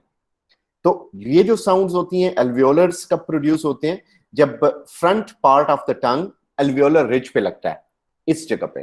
फिर कौन सी साउंड निकलता है, ट ड च ख ड सिट जू नट ठ ठ। वो जो साउंड्स हैं वो तब लगती हैं, निकलती हैं जब हमारी फ्रंट ऑफ टंग इस रिज के ऊपर लगता है। अब इससे और पीछे जाएं थोड़ा सा, उसके ऊपर आपको एक हार्ड सा माउथ के अंदर प्लेस नजर आएगी जो कि यूं गुलाई में है, बिल्कुल ऊपर। ये क्या है, ये हार्ड पार्ट है जिसे हार्ड पैलेट भी कहते हैं, पैलेटल भी कहते हैं। सो इसमें नॉर्मली हम क्या करते हैं, जब इसमें जुबान जो है हम इसे वहां पे ऊपर ला के टच करते हैं, यानी बिल्कुल जुबान को पीछे ले रहे हैं, जा जा, यानी हमारा जो बेसिकली उसको हमने बैक पे लेके जाना है। फिर उसके पीछे जाओगे आप, थोड़ा पीछे जाके टच करो, यू विल सी के एक हल्की सी जगह अब नर्म हो जाती है जिसको हम सॉफ्ट पैलेट कहते हैं, नॉर्मली वेलर भी कहते हैं। और उसके बाद ग्लोटल है। अब ग्लोटल और ये हम क्रोनोलॉजिकली जा रहे हैं, लिप्स, लिप्स के बाद लिप्स एंड टीथ, उसके बाद टंग एंड टीथ, उसके बाद रिज, उसके बाद हार्ड पैलेट, फिर सॉफ्ट पैलेट, उसके बाद गला आ जाता है। तो ग्लोटल जो साउंड्स गले से निकले, ये बेसिकली वो फॉर्मेशन है आपके सामने चार्ट। ये जो ऊपर दिया गया ये सारे के सारे वो प्लेसेस हैं, और जो ये लेफ्ट पे दिया गया ये, यानी ऊपर जो है वो प्लेस है और ये लेफ्ट में मैनर है। So this is manner and place of articulation of consonant sounds. ये कॉन्सोनेंट साउंड्स हैं। तो ये 24 कॉन्सोनेंट साउंड्स आपके सामने लिखी हैं। ये जो -V के नीचे आ रही है और +V के नीचे, -V का मतलब है ये वॉइसलेस हैं और ये वॉइस्ड हैं। अब मैं आपको एक तरीका बताता हूं ये कैसे आप गेस कर सकते हैं। आप ये एडम्स एप्पल इसे कहा जाता है, इस जगह को, ये जो गिल्टी होती है। मतलब क्रिश्चियन अकीदे के मुताबिक हजरत आदम ने जब सेब खाया तो एप्पल यहाँ पे फंस गया जिससे ये गिल्टी बनी रह गई, तो जो कि गलत अकीदा बहरल। तो ये जो उभरी हुई जगह होती है गिल्टी, आप इस पे हाथ रखें और उसके बाद ये साउंड्स प्रोड्यूस करने की कोशिश करें। मसलन ये टा डा टा डा टा डा। जब आप टा बोलेंगे आपको लगेगा कि साउंड प्रोड्यूस हो रही है, लेकिन आपको यहाँ पे कोई जुम्बश फील नहीं हो रही, कोई ज्यादा हरकत फील नहीं हो रही। लेकिन ड साउंड बोलते हुए या स बोले ज बोले, तो ड और ज के मामले में यहाँ पे आपको अपनी उंगली पे वाइब्रेशन फील होगी। तो ये सबसे आसान कुल है कि जहां पे आपको वाइब्रेशन फील होती है वो वॉइस्ड साउंड है, और जहां पे वाइब्रेशन फील नहीं होती वो अनवॉइस्ड है। स्टॉप क्या होते हैं नॉर्मली, जैसा प ब ट ड ठ ग, ये जो साउंड्स हैं, ये जो स्टॉप सबसे ऊपर लिखे हुए हैं, ये 6 की 6 साउंड्स आपके सामने। पहले हमने डिस्कस किया प्लेस ऑफ आर्टिकुलेशन, अब मैनर है। तो मैनर भी क्रोनोलॉजिकली है। पहले हमारे लिप्स बंद होते हैं, बिल्कुल क्लोजर होता है, कंप्लीट क्लोजर, और फिर अच्छा, इसको प्लोजिव्स भी कहते हैं, स्टॉप्स को प्लोजिव्स भी कहते हैं, क्योंकि अचानक धमाके से मुंह खुलता है, प ब प। उससे पहले लिप्स बंद है, हवा जो है ना अंदर आ रही है ना बाहर जा रही है, फिर अचानक आपने खोला प प ब प। नॉर्मली ये प ब जो है इस तरह नहीं बोलते, इसको बोलते हैं ब। तो वो जो, इसको मैं आपके चूंकि साउंड करने के लिए आपको बता रहा हूं, फिर ग, इट्स अ क ग, ये मैं आपको बता रहा हूं। ये क्या है बेसिकली, जब आप ग, ग ये भी बोलोगे आपकी कंप्लीट ब्लॉकेज है, लेकिन आहिस्ता आहिस्ता जब आप उससे अचानक रिलीज करते हो स्ट्रीम को, तो एक धमाके का इफेक्ट आता है, प्लोसिव का इफेक्ट आता है, इसलिए इसको कहते हैं stops. Then are fricatives. Fricatives इसमें ये होता है कि ये सेट ऑफ साउंड है जिसमें व यानी फ व थ द, ये जो सेकंड साउंड है थीटा के आगे, that is the sound, this that वाली। फिर स ज, और ये जो आगे दो सिंबल हैं, फर्स्ट इज श एंड देन इज यो, श यो। ये वो हैं जिसमें एयर स्ट्रीम ब्लॉक होती है लेकिन थोड़ी सी नैरो ओपनिंग होती है और फ्रिक्शन होती है, और फ्रिक्शन के जरिए, क्योंकि नैरो ओपनिंग है तो फ्रिक्शन के जरिए, जैसा आप बोलते हैं फा, वा, शा, या, वो थोड़ी सी आपको उसके अंदर रगड़ फील हो रही है। एफ्रिकेट्स में क्या होता है कि इसमें थोड़ी सी ऑब्स्ट्रक्टेड जो रिलीज है वो उसमें फ्रिक्शन, जैसा चा, जा, ये फ्रिक्शन बढ़ जाती है इसके अंदर।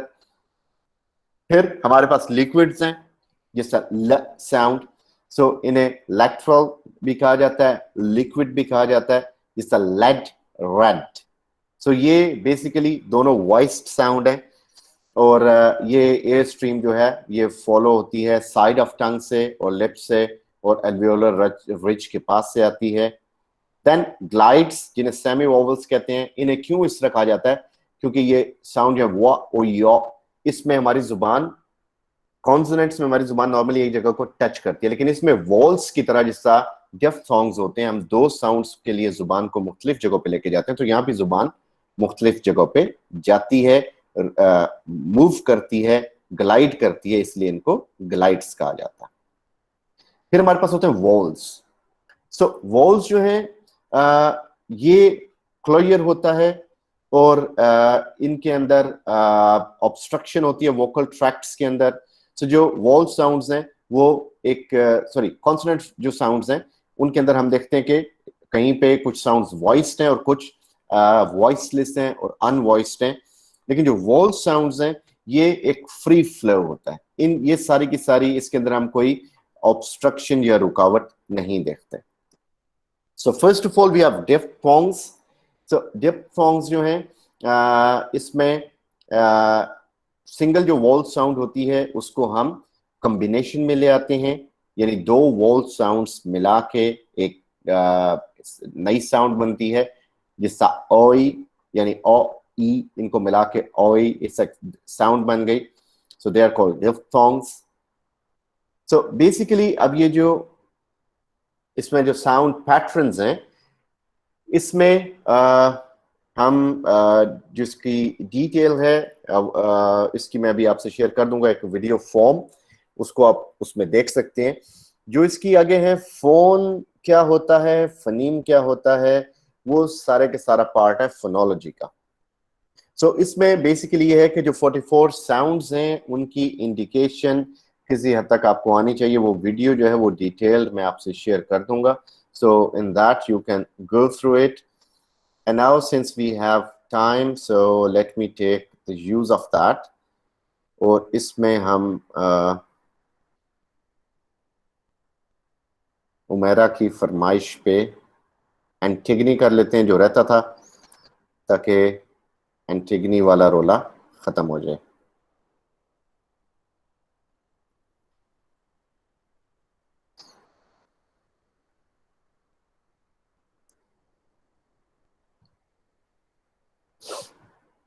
अच्छा, एंटिगनी जो है that is third part. Third नहीं, थर्ड मैं कहूंगा तो लेप्सा से हो जाएंगे, third part. So this is third part of Oedipus trilogy. Oedipus Rex की trilogy में ये तीसरा पार्ट है। So let's see कि Antigone क्या है। Above mentioned two sounds. First one is the जो मैंने बताई, जो मैं यहाँ से बोल रहा था, and other is the जो कि हम this that में करते हैं।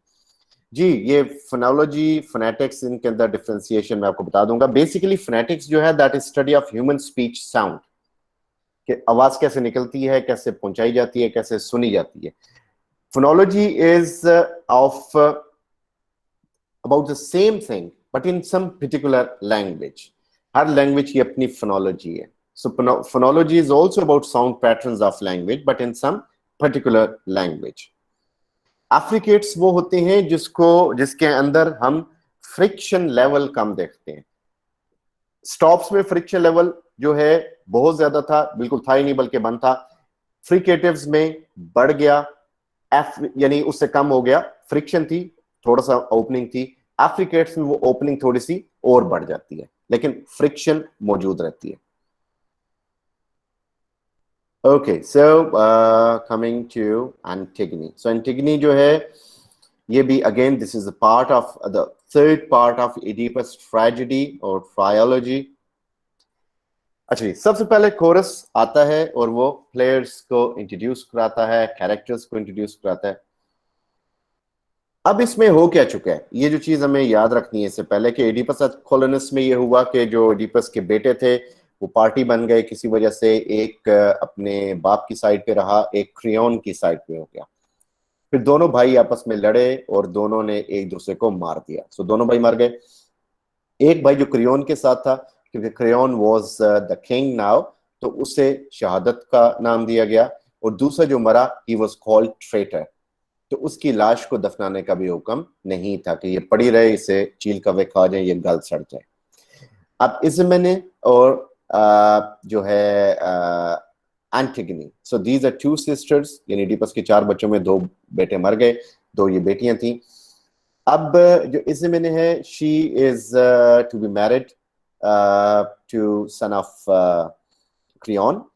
और जो एंटिगनी है उसकी भी शादी होनी है, लेकिन यहाँ पे एंटिगनी जो है बेसिकली इसमें डरती है, लेकिन Antigone she is of this view कि उसे अपने भाई के उस डेड बॉडी को प्रॉपर बैरियल देना है. तो this is all about that burial and that scene. So Antigone जो है दैट इज अ गर्ल जो कि इसमें यंग डेप्थ, उसकी डेप्थ दिखाई गई. अच्छा, हेमन जो है, हेमन इज एंटिगनीज फियांसे, ये उसका फियांसे है. वो इजमिन बात करता है उसकी बहन से. So though one would have expected Haman to go for Ismen, he is inexplicably proposed to Antigone on a night of ball. बेशक इसमें जो है ज्यादा प्यारी होती है, लेकिन उसको पसंद आ जाती है एंटिगनी एक बॉल डांस के अंदर. बॉल डांस होता है जिसमें बॉयज गर्ल्स खड़ी हैं और आपस में सिंगल वो जो गोल गोल घूम के डांस कर रहे होते हैं, फजूल किस्म का. सो क्रियोन जो है now he is king of थेब्स और वो अपनी ड्यूटीज परफॉर्म कर रहा है एज अ रूलर. सो यहाँ जो सिस्टर्स जो हैं, ये यूरिडिसी जो है क्वीन जो है, she is ruling, or Eurydice will knit until the time comes for her to go to her doom and die.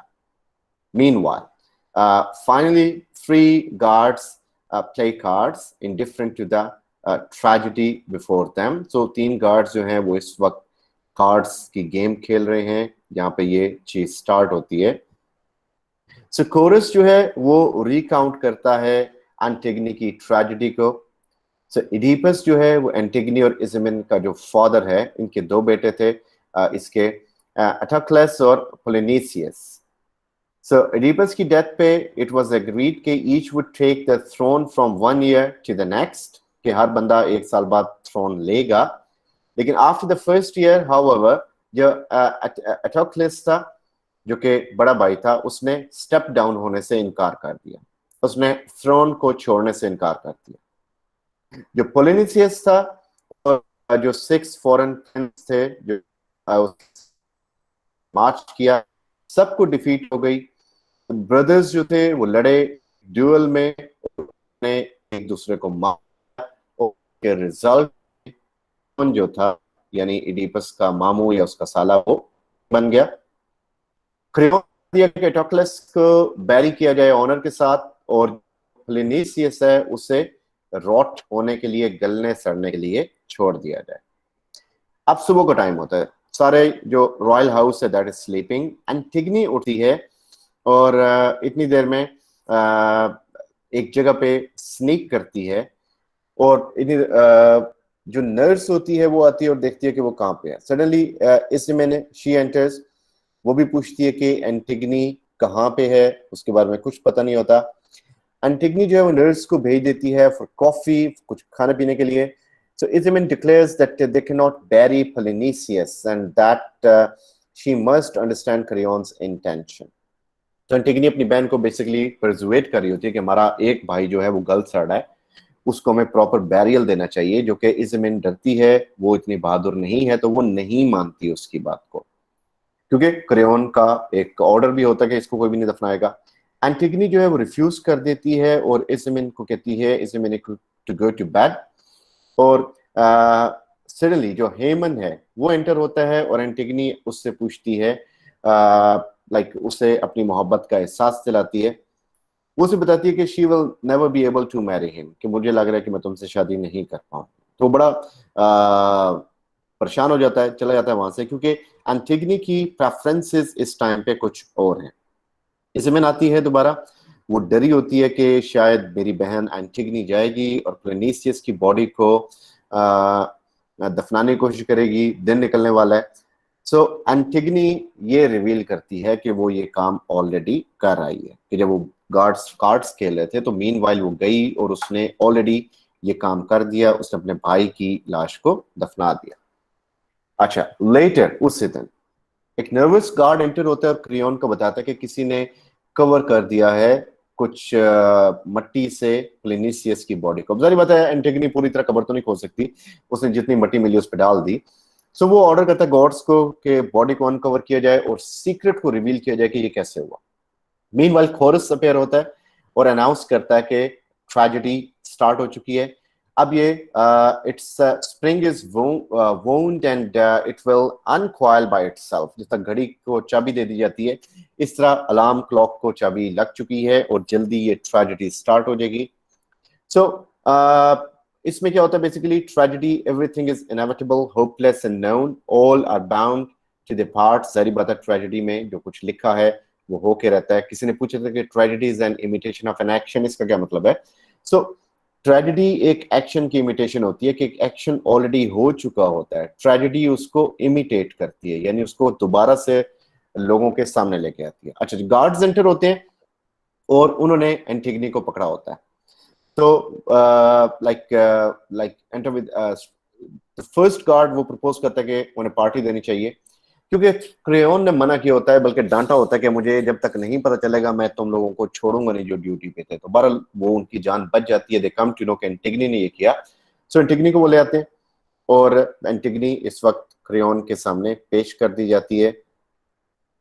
अच्छा, मीनवाइल यहाँ पे क्या होता है कि क्रेयोन जो है वो गार्ड को भेजता है और फर्स्ट जो गार्ड है वो एक्सप्लेन करता है कि ये एंटिगनी को डिस्कवर किया किसी ने, पोलिनिसियस की ग्रेव को ब्रॉड डे लाइट में इस वक्त होते हुए।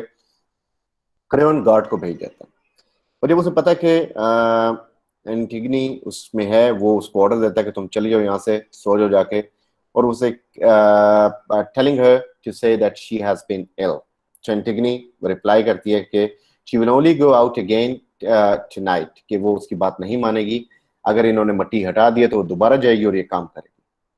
सो क्रेयोन उसे कहता है कि उसे लगता है कि things are being Oedipus daughter puts her above the law, कि अगर तुम इडिपस की बेटी हो तो क्या तुम कानून को नहीं मानोगी? कानून वो है कि मैंने कह दिया कि उसको कोई नहीं दफनाएगा। सो लाइक इडिपस, उसकी डेथ जो है वो भी एक नेचुरल क्लाइमैक्स लगती है उसकी लाइफ के हवाले से। तो क्रेयोन क्या कहता है, वो devotes himself only to the order of the kingdom. Creon कहता है कि जो हुक्म एक दे दिया गया स्टेट के हवाले से उसे माना जाएगा, तुम भी मानोगी। और Antigone's marriage is worth more to Thebes than her death, और उसे ये बताता है कि तुम्हारी जो शादी है उससे थिब्स को ज्यादा फायदा होगा बजाय इसके कि तुम मर जाओ या मार दी जाओ हमारे हाथों। तो बेहतर है कि तुम हाइमन से शादी करो, यहाँ पे रहो, तुम इन कामों को छोड़ दो। एंटिगनी इंसिस्ट करती है कि वो उसे नहीं बचा सकता। तो एनरेज क्रेयोन क्या करता है, उसे उसके बाजू से पकड़ता है और उसे झंझोड़ता है। एंटिगनी रिमार्क देती है कि क्रेयोन उसको बहुत ज्यादा टाइटली पकड़ के बैठा है, उसके साथ यानी गलत कर रही है। लेकिन अब उसको फील होता है कि उसे ये चीज कुछ नुकसान नहीं दे रही, क्योंकि उसकी सोच ज्यादा इंपॉर्टेंट है। शी फील्स कि जिस मकसद के लिए मैं ये हर्ट हो रही हूँ वो मकसद सुप्रीम है। तो जब क्रेयोन है, he knows his reign makes him loathsome but he has no choice। तो उसे पता है कि अब जिस तरह उसका एक दिखावा है वो उसको एक काबिल नफरत इंसान बना रहा है, लेकिन अब उसके पास चॉइस भी नहीं होती। एंटिगनी rejoins that he should have said no। She can say no to anything she thinks vile। तो वो कहती है कि तुम्हें भी नो कहना आना चाहिए। यानी तो जिस चीज को तुम गलत समझते हो तुम्हें इनकार करना आना चाहिए, क्योंकि मैं तो ऐसा करती हूँ, और ये गलत है कि तुम एक भाई को दफना दो इज्जत के साथ और एक को छोड़ दो. So, because Creon said yes, he can only sentence her to death. So Creon asked her to pity him, then and alive. Antigone replies that she is not here to understand, only to say no and die. तो crayon की पूरी कोशिश होती है ये मान जाए. उस पूरी बहस के अंदर एंटिगनी इसी बात पे अड़ी होती है कि जो चीज गलत है मैं उसे गलत कहूंगी. तुम अगर अपनी रियासत या कानून की वजह से मजबूर हो अपने हुक्म को मनवाने के लिए तो तुमने जो करना है कर लो, मैं जो करना चाहूंगी मैं वो करूंगी. क्रेयोन एक फाइनल अपील करता है. वो उसे कहता है कि तुम्हें अंडरस्टैंड करना चाहिए कि जो भी चल रहा है ये गलत चल रहा है, और एज अ चाइल्ड उसे ये चीज पता होनी चाहिए कि उसके जो भाई थे और जो पेरेंट्स उनके साथ क्या हुआ, किस तरह एक अनहैप्पी लाइफ गुजरी. पोलिनिसियस जो था वो क्रूअल था और एक विशियस पर्सन था, और उसने गलत फैसला किया अपने भाई से लड़ने का. इडिपस जो था उसके साथ जो हुआ. सो ये सारी चीजें जो थी वो उसको वो बयान करता है, लेकिन उसके माइंड में एक ही चीज है कि वो जैसा भी था कम से कम उसका ब्रदर था. सो एंटिगनी जो अपने रूम में आती है, क्रेयोन जो है वो उससे हेमन को ढूंढने के लिए कहता है और कहता है कि इनकी शादी जल्दी कर देनी चाहिए और she must not waste a life और इट्स हैप्पीनेस, कि ये ना हो कि ये इसकी वजह से मेरे बेटे की लाइफ तबाह हो. तो वो चाहता है कि इनकी शादी हो जाए. एंटिगनी अपनी हैप्पीनेस को चैलेंज करती है और उसमें ये होता है कि इसको थोड़ा सा कट शॉर्ट करते हैं. एंटिगनी जो है वो अट्रॉट इज़मिनी रशेस इन, इज़मिनी अंदर आती है और एंटिगनी की फॉरगिवनेस मांगती है और वो क्रेयोन और उनको कहती है कि इसको माफ कर दिया जाए. एंटिगनी इस चीज को रिजेक्ट कर देती है, but she does not deserve to die with हर.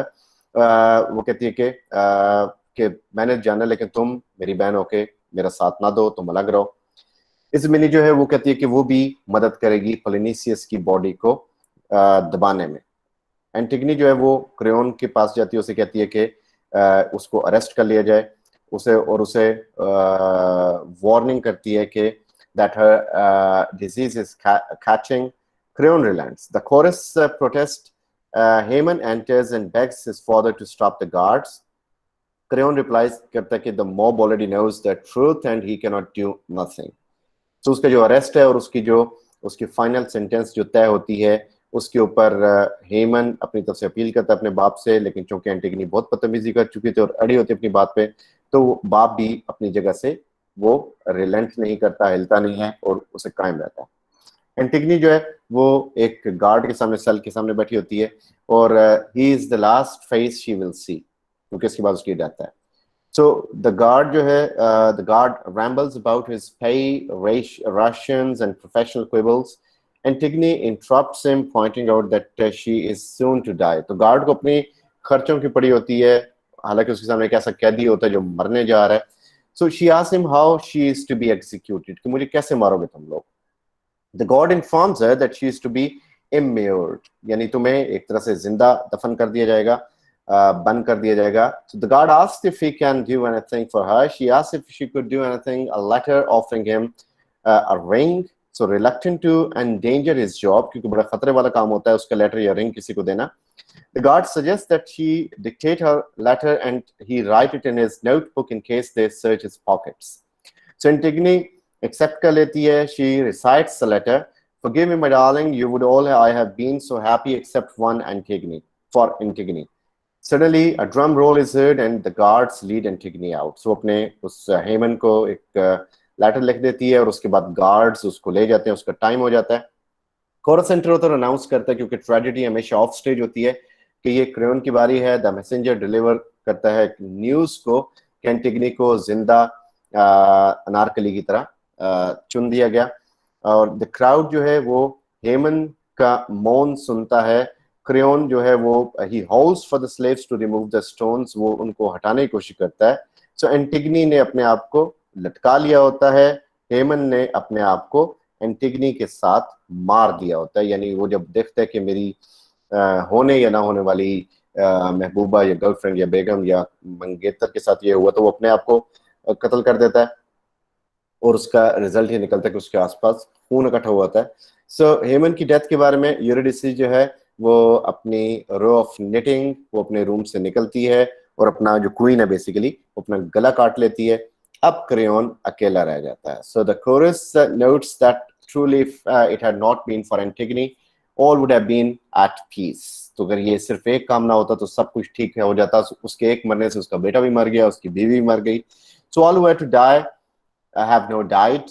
हर बंदा इस ट्रेजेडी से रिलेटेड मर चुका था। इडिपस की फैमिली जो थी that had come to an end except Ismene, or only the guards are left and the tragedy does not matter to them. अब सिर्फ guards रह जाते हैं जिनके लिए tragedy कोई matter नहीं करती। So this was third Greek play, which was the third part of Oedipus, the Oedipus Rex. So I hope that was quite fascinating enough. तो